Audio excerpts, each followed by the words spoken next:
పేరు? హీరోయిన్ లింగయ్య. ఏం జరిగింది రాత్రి ఇక్కడ? రాత్రి మాదాసు వెంకన్న అనే గ్రామ సర్పంచ్గా నిలబడ్డాడు. హ్మ్. మాదాసు వెంకన్న గారు, ఆయన తరపున ఉప్పుల మల్లయ్య గారు, మున్న మల్లయ్య గారు, మున్న లింగయ్య గారు ప్రచార నిమిత్తం 7 గంటలకు ఓటర్లను కలిసేందుకు వెళ్ళిండ్రు. కాంగ్రెస్ కార్యకర్తలు కొంతమంది మత్తు పదార్థంలో ఉండి మున్న మల్లయ్య గారిని, మున్న లింగయ్య గారిని, ఉప్పుల మల్లయ్య గారిని కర్రలతో రాళ్లతో దాడి చేసి ఉప్పుల మల్లయ్య గారిని హతమార్చినారు. దానికి మేము చింతిస్తూ వారికి తగిన చర్య పోలీసు వారు తీసుకోగలరని కోరుకుంటున్నాం. ఏం జరిగింది? ఎందుకంటే ఒక రోజు ముందు కార్యకర్తలతోని ర్యాలీ తీసినాం.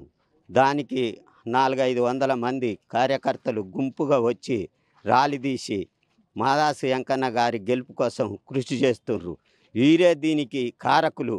వీరిని ఈరోజు ఏమన్నా చేస్తే ఓటర్లు భయపడతారు. మాదాసు వెంకన్నను ఓడియాలనే కక్షతో ఈ దాడికి పాల్గొన్నారు. మీ డిమాండ్ ఏంది? ఏం చెప్తారు ప్రభుత్వానికి? ప్రభుత్వానికి వాళ్ళను కఠినంగా శిక్షించగలరు. ఎప్పుడైనా ఇలాంటి ఘటనలు జరగవద్దు.